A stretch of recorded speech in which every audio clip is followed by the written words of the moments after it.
studying Shabbat, and last week I explained to you, we talked about the rationale behind Shabbat, the two major themes of Shabbat, which are, who remembers?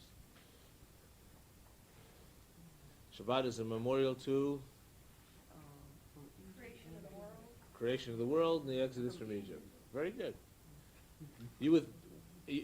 Creation of the world you don't understand because God rested on the seventh day. What does it mean that God rested? Was he tired? No, he stepped back and looked at what he had done. Stopped back and he looked what he done. And to tell us that this is part of the creative process, that we must rest and look back at what we have done every week, and that's what Shabbat is for. So that's easily understood. But why is Shabbat considered a memorial to the Exodus from Egypt? What about that Exodus from Egypt? Why should that be? What does it have to do with Shabbat? The day of rest. Now remember that. Okay. Was it not that slaves didn't rest on Shabbat? Slaves never rested. But The it go. Yeah. The freedom to rest and practice your religion on that day. That's right. I like to put it this way: that Shabbat teaches us that a human being has worth, value, dignity. That a human being should not be a slave every day and work every day.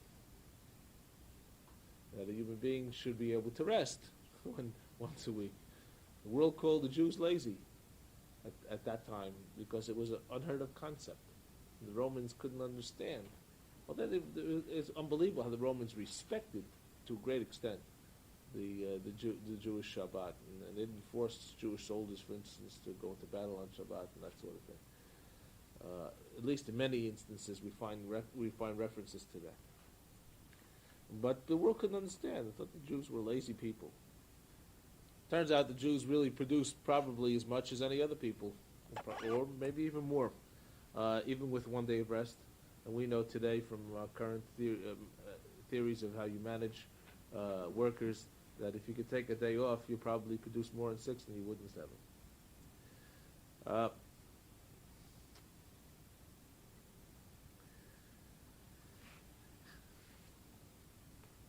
What do we do on Shabbat? That's really and what do you do and what don't you do? And that's really the crux of what we'll have to talk about. What does the Torah say about what we should do or not do on Shabbat? Shouldn't work. What does that mean? Oh, so come, you don't go to work on Shabbat. Okay, so stay home. That means that we go to Linux Mall and or run around with our don't spend money. What does it mean? We go run around with our children all day, schlepping them here and there. Now, what does the Torah say? The Torah says very little. It says you shouldn't work, which is very important. And how do we define that work? Well, it gives really 3 definitions of that work.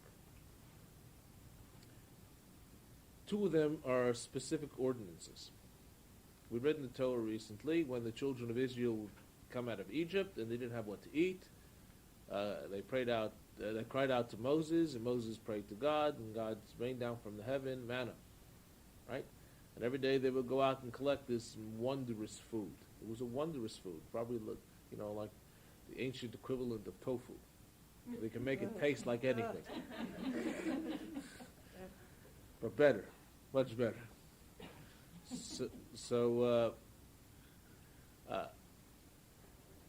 But every day they would collect manna, and if they collected more than they needed, it would spoil the next day. Except on Friday they connected double portion,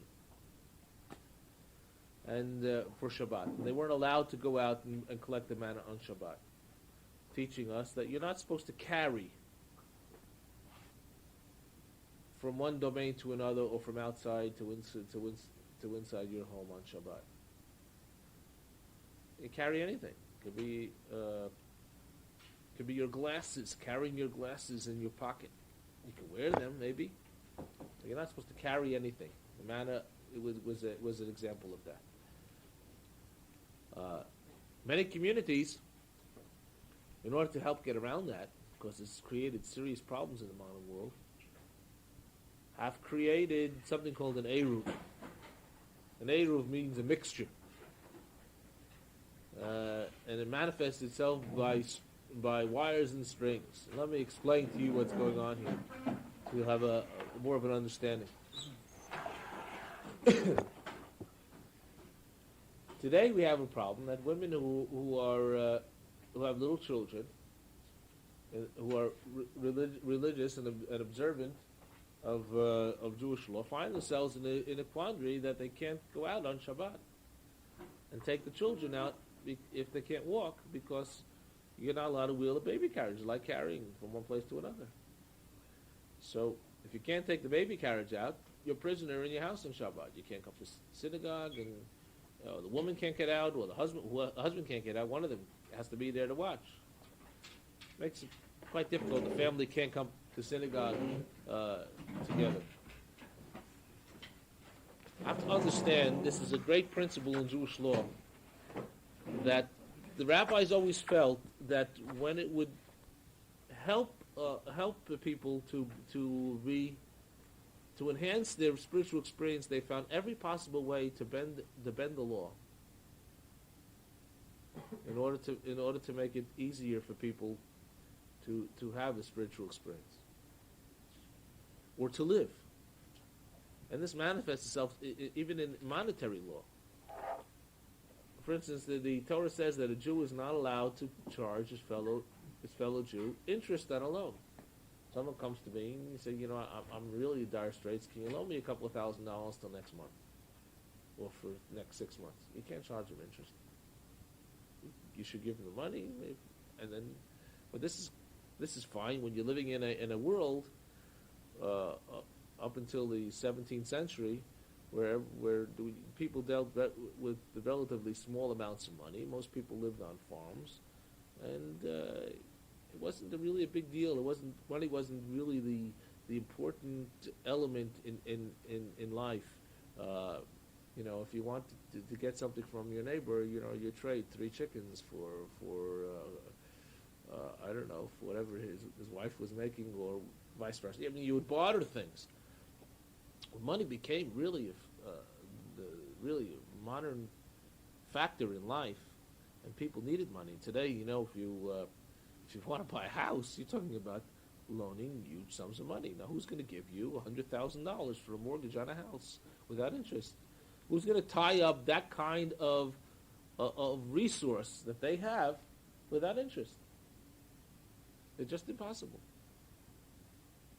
So we developed in the past few hundred years something called the heter iska,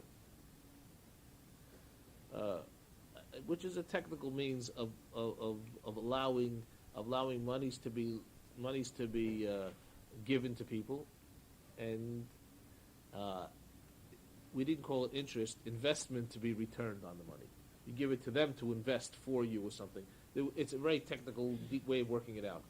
And in the time of the Romans, in the Talmudic time, they came up with prusbul. The Torah says that every Jubilee year, all the loans, every 50th year, all the loans that you may have given to somebody are wiped clean. I mean, if you borrow money from somebody 2 years before the Jubilee year, if you waited till the Jubilee, you'd have to pay him back anymore. But that was fine that was fine in the kind of agricultural society it was, in order to give people a chance to rise from their debts. A lot of other things happened in the Jubilee year. All ancestral lands were returned to the original owners, things like that. But now, prusbul, nobody wanted to loan money. Comes 5 years before the Jubilee year, nobody wanted to loan money. So the rabbis figured out an ingenious way of Jews were not debts were canceled to fellow Jews, but they weren't canceled to the court. So you bring your debt to the court, and the court will collect it for you, or something of that sort. I won't go into the details of it, but the rabbis were never afraid of finding ways around the law to make it more livable. We have Passover coming up in about 6 weeks. Or it's 5 weeks. 5 weeks. 5 weeks. Woo! 5 weeks from today. We have something called selling your chumutz on Passover. Chumetz is leavening. You're not allowed to have any leavening in your homes on Passover. The Torah says it specifically. You're not allowed to have it in your homes. So what do? You throw it all out. But that could be a financial loss. You know, if you shop at Pace like I do, and you stock up on things, you know. Is that a hint for the next contract? No. Anyway, you could see that it conceivably be a problem if you have large sums of storage. You could have conceivably hundreds of dollars worth of food that you would have to throw out. And what about all your dishes that have absorbed the chumetz, the leavening? You have to throw them out. What are you going to do with them? So rabbis have come up with a genius way of making it livable. You sell it to a non-Jew, so it doesn't belong to you anymore. But you can't just sell it. You have to sell the whole area that it's in. It's like you're renting the space of that cabinet. Or if you put it in a room and you rent the room to someone else. Because if you have a house and you rent a room to someone in your house to live there or whatever they want to do with it, it's not considered your domain anymore. So how do you do that properly? You come to the rabbi, and you fill out a little form, you get in the synagogue bulletin, or you can have it in the office. Everybody power the rabbi to sell by chumetz for me before Passover. And you have to leave with it a nominal amount of money to appoint me your agent. I don't know, $10 or whatever, and it usually goes to charity. And I become your agent, and I sell it to a non-Jew. Usually someone who I'm close to, and I buy it back for you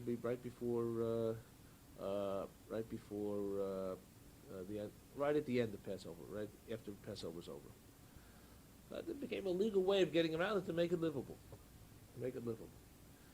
So we often do these sort of things. And one of the things that we have come up with is called an eruv. Eruv means a mixture of properties. On your property, if your property is fenced in, you're allowed to carry, even if it extends, for an acre or something. There are rules in the Torah called Tchum Shabbat. That's you're not allowed to carry past a certain. You're not allowed to carry. You're not allowed to walk. Rather, you're not allowed to walk past a certain amount of distance, which comes to maybe about a mile or so. On Shabbat, it's too far to walk. I mean, that's only in the wilderness that we learned it. But in a city, when you come from one house to another, you can keep walking. I won't go into the intricacies of that, the legalities of it. So what many communities have done is create an eruv, which is technically a mixture of all the property, say, belongs to one person, one domain. And a simple eruv is like this. My Aunt Ruthie, may she rest in peace, lived next door to me for 15, 20 years when I was growing up. Her backyard and mine, were adjacent to each other. So we took down the fence. And there was one fence going there. On Shabbat, I once made a deal with her, which make an eruv for it, technically saying that this is combined property for the use of Shabbat, so we can carry outside there. So that's a simple way of doing it. What if you live in one whole community wants to do this? So what they do is, symbolically, they put a string or a wire all around the community, and that's considered a fence. There's great detail on how that should be done. But once that so-called fence is erected, then you can allow to carry on Shabbat, and so you can carry a talus. You can take your kid in carriage. A lot of communities use the telephone lines for that. Right. So in many communities, what we do is, if there are telephone lines in the areas that we want to make the eruv, we can designate them. But you got to get permission from the telephone company to do that, and you also get a writ of decree from the mayor of the town, saying that for the purposes of carrying on Shabbat, all these properties will be considered commingled. Don't we have it in this area? Yeah, there's one in the Beth Jacob area. It was supposed to extend into this area, but they didn't. They promised me before I came here that the eruv was going to be extended here when it was erected. It was in the process of doing it then, and they brought it up to Sage Hill and never got it all the way down. It was supposed to be all the way to Ponce de Leon. you something? I don't know. Did you work much more? Because I know you mentioned it before. I will. Listen, I was also supposed to get a free membership in the Standard Club when I came here, because all rabbis had free memberships in the Standard Club, and the year I came, they eliminated that free membership. They said there are too many rabbis in Atlanta. And then I pointed out to him, but I'm the only one who plays golf. So I mean, while there was no rabbis in land who play golf, it was easy to say that we offer all the rabbis a free membership. Right? But I never saw more of a non-Jewish type of club in my life. They weren't even progressive club. Okay. So we have this specific commandment of not carrying on Shabbat, which we can get around by erecting an eruv, and you can do it on your own property. You can do it with combining with another property, or the whole community get together to do it. There are whole communities, whole towns that has done this. I mean, half of Brooklyn is in an eruv, for instance, one eruv, for instance. Many of the great Jewish centers of learning in Europe had eruvim. There's an eruv almost all through Manhattan, and there are disputes among Orthodox scholars which eruvim are kosher, which are not kosher, and plus the Orthodox love to argue about these sort of things. Doesn't the intent matter? Yes, but they're serious about it because you see, you can only make an eruv in what's called Reshut HaYachid, in a private domain. What's the definition of Reshut HaRabim, the public domain? Public domain, it means a street where 600,000 people traverse in a day. Probably one of the few places in the world you find that is in Manhattan. So how could you make an eruv around that? I mean, it's a serious halachic problem. I don't think you could do it. I don't think that's a problem so much in Brooklyn, but I think it's a problem in Manhattan, on at least the Times Square area, that sort of thing. So there are legitimate concerns about it. The intent is important, but you can argue over the issues. The very fact that they argue over it shows how vital it is, and the way they argue, though, that's a problem. Okay, so we have the not carrying on Shabbat. We have that's why you're not supposed to take things in and out of a synagogue on Shabbat unless there's an eruv. But you have we have a law that says you're not allowed to light a fire in your house on Shabbat. It says it specifically in the Torah. So there were people who interpreted the Torah literally. There was a whole sect of Jews called the Karaites, who lived some time ago, who interpreted the Torah very literally. So if the Torah says you should not light a fire in your house on the Sabbath, that means you should live in a cold, dark house on the Sabbath. The rabbis instituted or promoted the lighting of Shabbos candles in contradistinction to this. That the woman of the home, and if there's no woman in the home, the man of the home, on Friday before Shabbat will light candles to bring light, warmth into the house on Shabbat. The thing is, you do it before Shabbat. You don't do it on Shabbat. So you prepare things to happen for Shabbat. Shabbat, I talked about this last time. You should be a king or a queen in your own home on Shabbat. You shouldn't have to be doing the schlepping and the cooking and all the little tasks. They should be done for you. And so you prepare it before. The preparation of Shabbat is as important as the Shabbat itself. And you begin to think about what I'm doing. I begin to think on Sunday, what am I doing next Shabbat? And how am I going to orient? Who am I inviting, or what am I going to have for dinner, and who am I going to go visit, and am I going to take a walk? Is it going to be nice? Maybe I'll do this or that. Or what am I going to study with my family, or whatever? That begins to go through your head and looking forward to the next Shabbat. It's great. It's a great thing that every Jew, when he gets up in the morning, has something to look forward to every week, and that sort of orientation.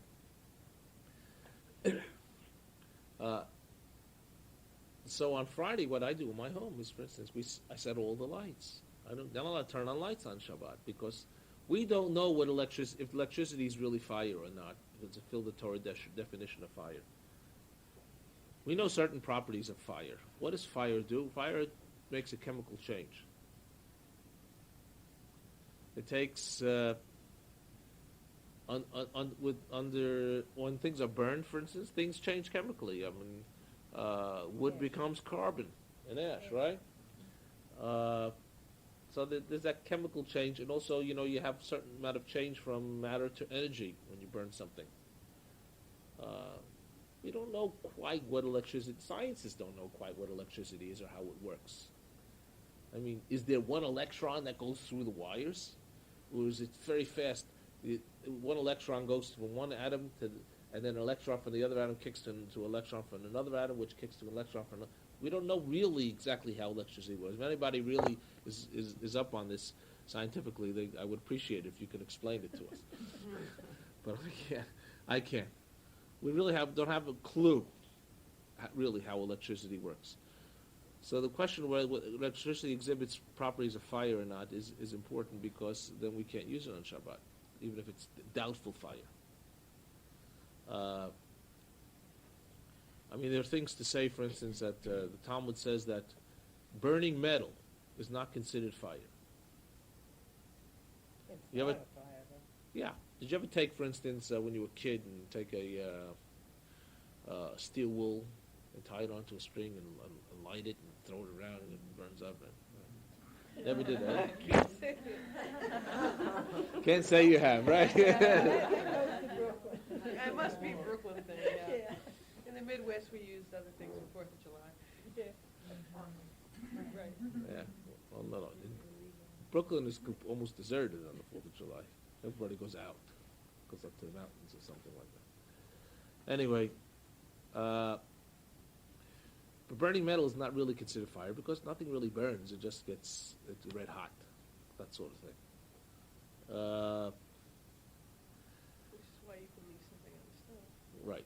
So we don't know really what the problem is with electricity. So since it's doubtful, we decide not to use it. You have you have further complication today, in that when electrical appliances and electrical things that you use are fully transistorized, there's no heat. So it used to be, you turn on a radio on Shabbat or television, or the radio, you get a lot of heat from the tubes. But if something is fully transistorized, there are no tubes in it, I mean, there's no heat produced. So how could it be fire? Which makes it even more of a difficult challenge. Nevertheless, we in the traditional world try to avoid using electricity on Shabbat. Of course, unless it was an emergency situation, then you're not allowed even to start a fire for an emergency. So what do I do on Shabbat? I set my lights. Now, I could leave certain lights on, certain lights off. Would that probably be wasting money?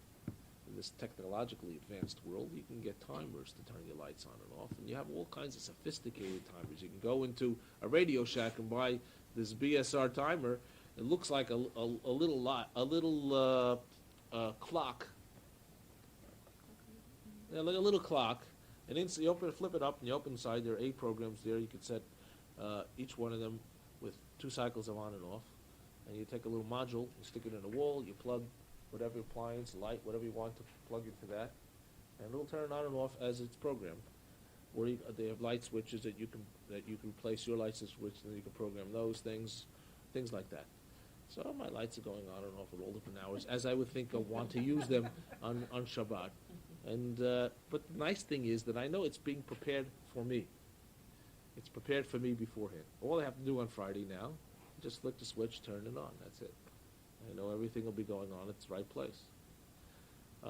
Point is, you don't do things on Shabbat. Shabbat is done. It's done for you, so you have to prepare beforehand. So except for really these specific laws of not lighting a fire and not carrying on Shabbat, the Torah really is not very specific about what you're allowed or not allowed to do on Shabbat, or walking a certain distance in the wilderness. So the rabbis have to figure out, how do we know what we're not supposed to do on Shabbat? How do we know that? So what they did, they're very good detectives. And they discovered, it's coming up in the Torah portions the next few weeks. Moses tells the Jewish people that God wants them to build a tabernacle and portable tabernacle is a portable temple that they're going to travel through the desert with, and it's going to be symbolic place of the dwelling of God, and when they can come to pray there and to be close to God and bring their sacrifices. And this is very holy work, and it goes into great detail. This week we talk about what the priests wore and how to prepare it, and the menorah and the altar and some of the basic things. And then in the next few weeks we're going to go into such great detail that we can physically reconstruct the tabernacle. But it also says right there that all this work had to stop on Shabbat, as holy as it was.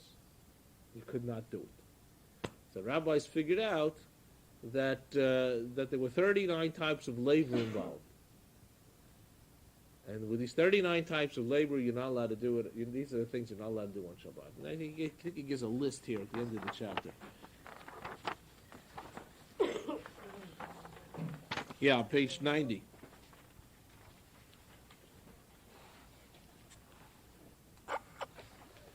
Cooking and baking and grinding and fine chopping and straining and washing clothes and knitting and crocheting, embroidering, sewing, pasting, gluing, construction or repairing, building and things like that. The hammer, writing and hair cutting, kindling a fire, cutting a terry, fishing or trapping, gardening, carrying, that sort of thing. Well, so many do nots, so many don'ts. It just doesn't seem like such a happy day if it's so restricted, right? What if you're an artist and you love to paint, and this is what gives you the most relaxation and pleasure and rest? You're not allowed to do that on Shabbat. Doesn't that take away from you? What if you like to write, and you just have such a wonderful experience? You want to write it down, or type it onto your word processor. That's more apropos today. Doesn't this restrict you? But aren't you supposed to rest from creating? You're supposed to be creative, but in a different way, not in the normal way they create during the week. And you're supposed to be creative from within, inner recesses of your hearts and souls. And that's the sort of creating that you do on Shabbat.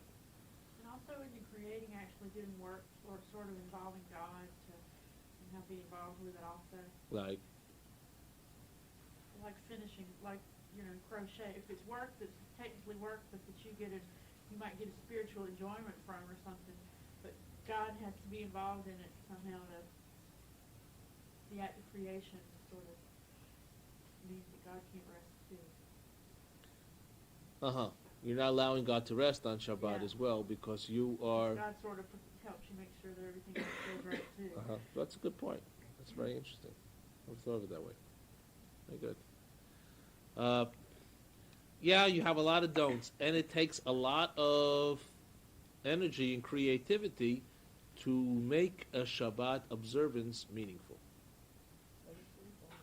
Well, you can just sleep all day, and that doesn't do it though, because you don't wake up. You wake up and you can't sleep on Saturday night because you slept all day on Saturday. And you really haven't accomplished much. You have to try to plan for yourselves the activities of the day that really engender a sense of holiness. Holiness is not meant for some old men with some long beards who live in Jerusalem. Holiness is meant for each and every one of us. We all have a holy of holies within us, within the inner recesses I spoke about before of our souls.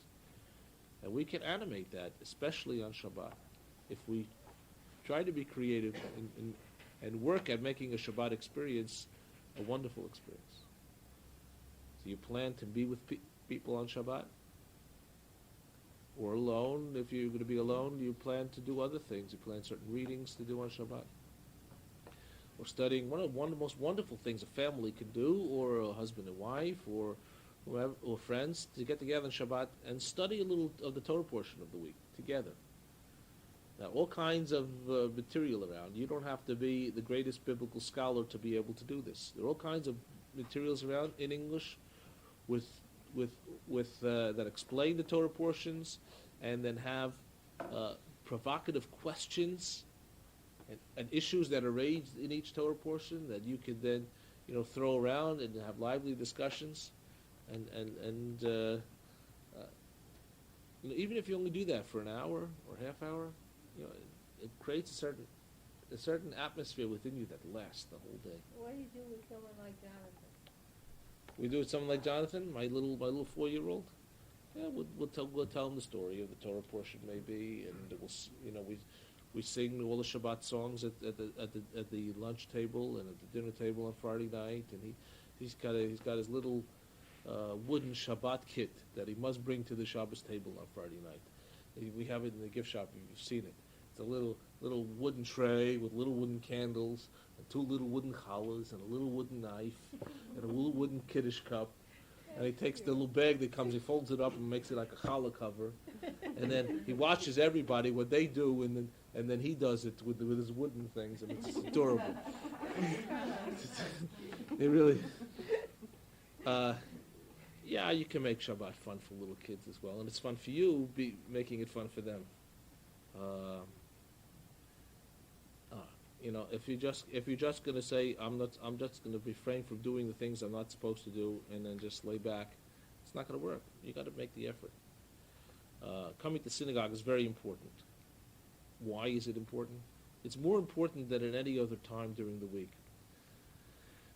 We Jews believe that one should pray publicly whenever you can, because it adds power to your prayers.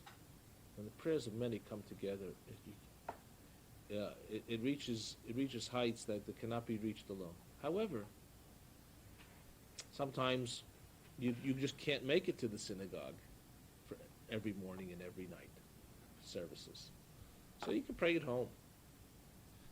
But on Shabbat, the day is supposed to be put aside for rest and relaxation and spiritual yearnings. Shabbat is the time to come together as a community. And you assert your Jewishness by doing that. You assert your ties to each other. And you need this renewal of a sense of community every week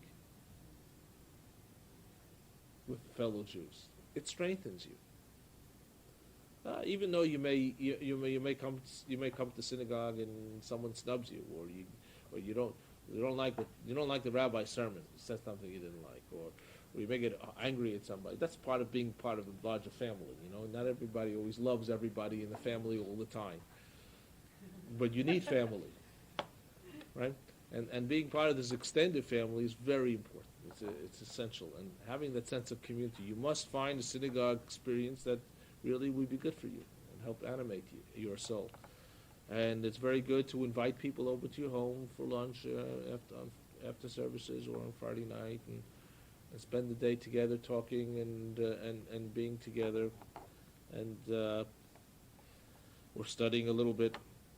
It's very hard for me to describe it to you. Like I said last week, it's bringing his quote. It's like trying to describe a sunset to a blind person. You really have to begin to do it and feel the spirit of it. So the flow of the day, I'll take you through it. Friday night, traditionally, at least the males will come to synagogue, or with the females are preparing dinner, or you can reverse the roles if you want. That's fine too. And however your arrangement is, right? I mean, I have, for instance, I have a colleague of mine, a rabbi, who's just a wonderful gourmet cook, and he really does not like the way his wife cooks. He makes all the food in the house. It's happened. Anyway. But she doesn't go late services. She might. I don't know what the arrangement is there. So, for instance, the services now are at 6:15. You come to services, and they last about 45 minutes. You go home for dinner. At the Shabbos table, you come home. You sing Shalom Aleichem, bless the children. I put my hands on each one of their heads, and I say the priestly blessing, and I kiss each one of them, and each kid knows that I feel that they're special, unique, because I bless each one individually, and I kiss each one, showing my affection for them individually and my love for them.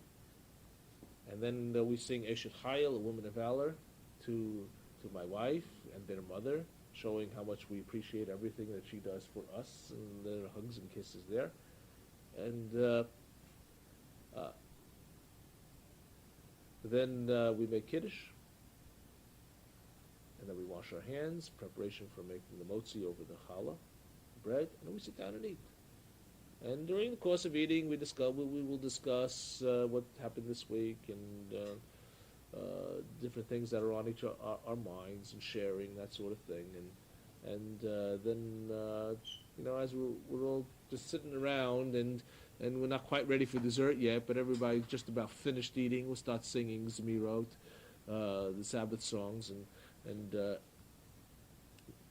if you want to learn them, I have a series of 3 tapes, by the way, called Sabbath Service Melodies. All the songs that we sing on Shabbat at home and in the synagogue. And sung very slowly. So you can learn them. And we can give you transliterations for all the service material and all the things we do at home. Also, if you read the transliteration and listen to the Tape at the same time, right? For instance, we have this little blue booklet that we use for Grace After Meals at the synagogue. It has all the Sabbath songs and melodies in there too. So after all the singing is done, we have dessert, and then we'll sing Grace After Meals, and then you could do whatever you want. You can even have discussions. That you can go to sleep early. You could sometimes we play more rummy cube in my house. I mean, but we're together as a family. Next morning, get up for Shabbat, come to synagogue. Somehow, we can never. The kids, it's amazing. The kids go to sleep every night. It's a fight with them every night to get them to sleep by 11 o'clock. Sometimes my daughter's supposed to go to bed at 10:30. Sometimes 11:30. She's still not. It's a fight every night. Comes Shabbat, when it's time for her to clean off the table because that's her job on Friday night. She's asleep on the couch.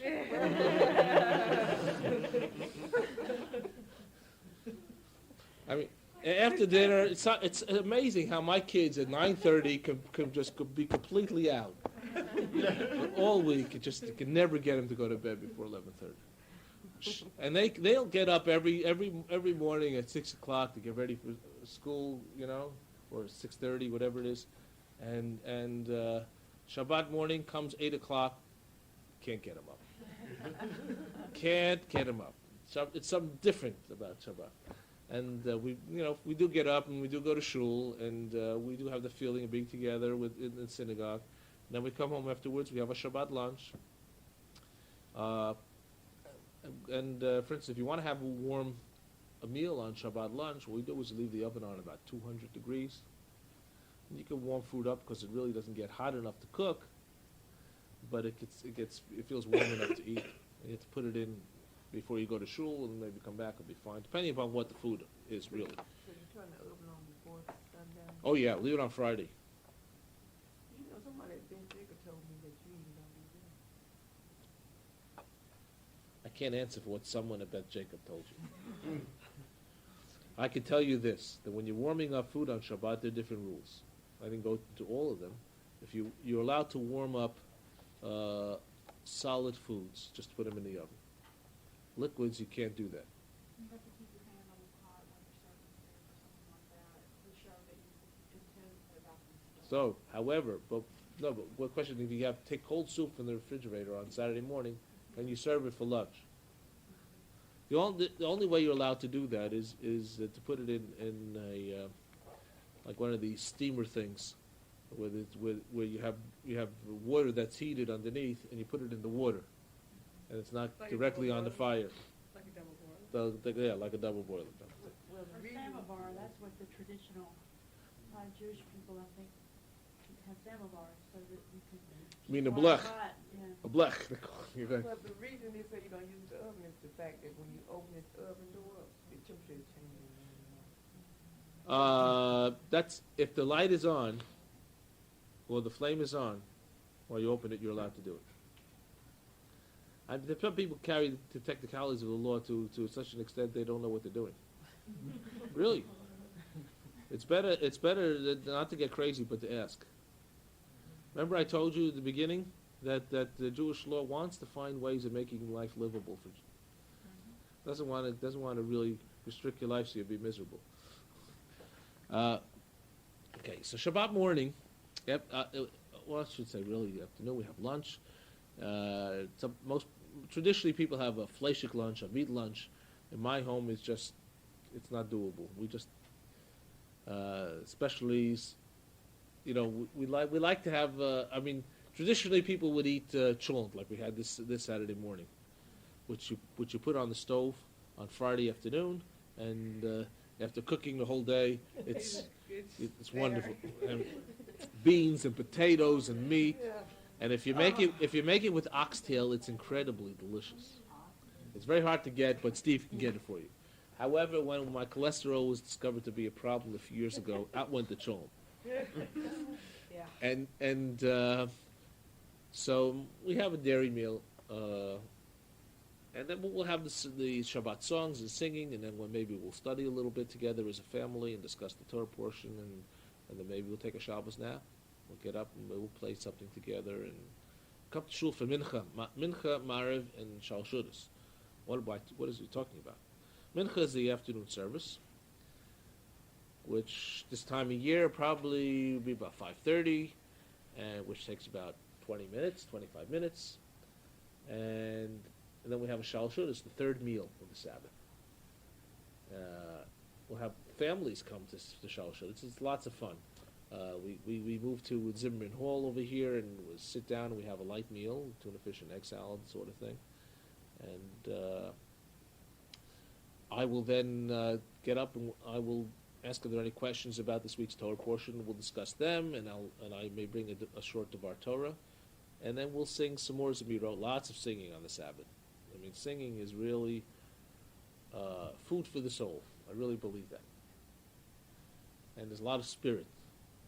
And sometimes it gets a little crazy, as a matter of fact. But with things flying all over the room, when people pounding the tables, and some of the kids get a little fancy. They take a spoon, for instance, the way spoon's shaped, and they put a little cup on the end of the spoon and go bang. Right. That's okay.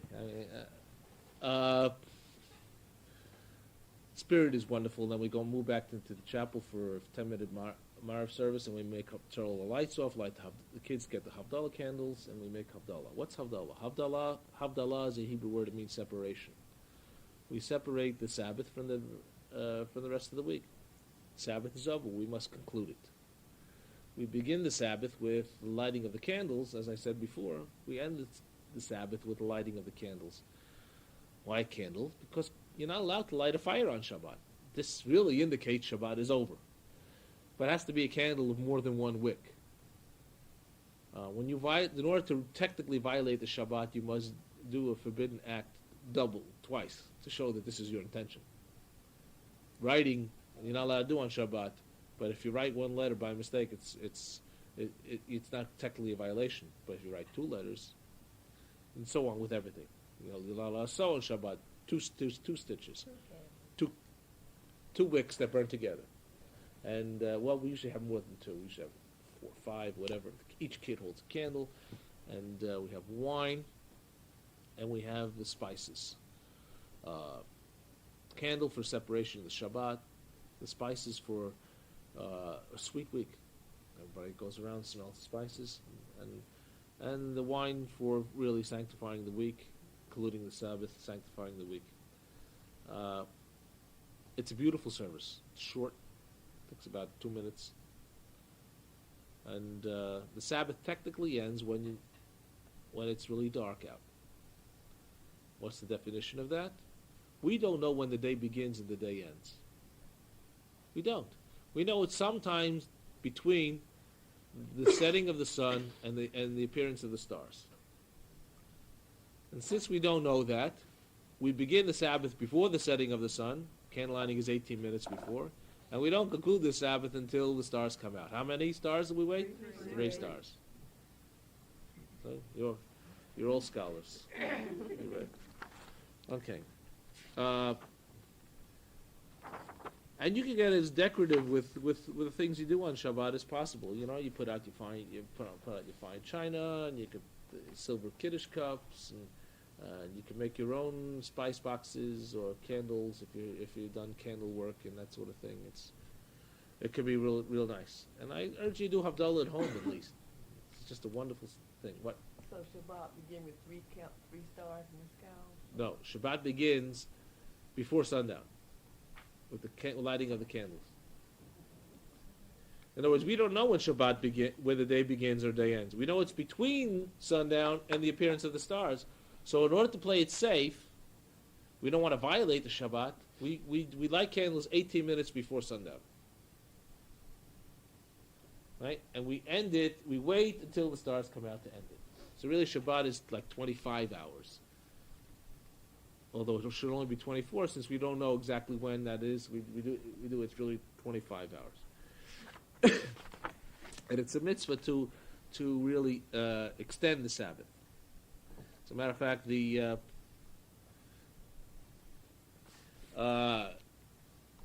many people have a custom called Malav Malka, especially the Hasidim.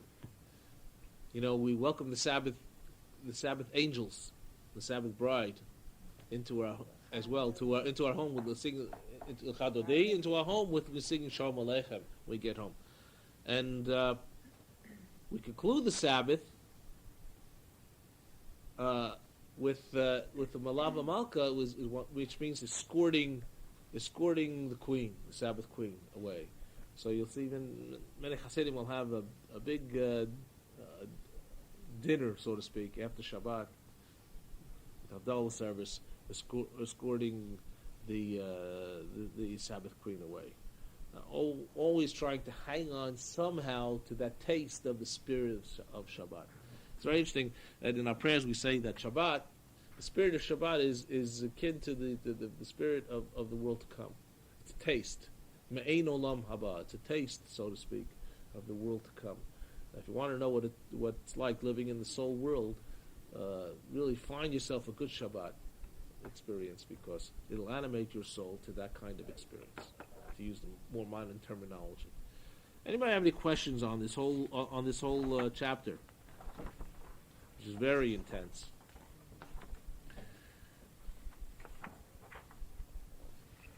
There are more don'ts on page 92 that are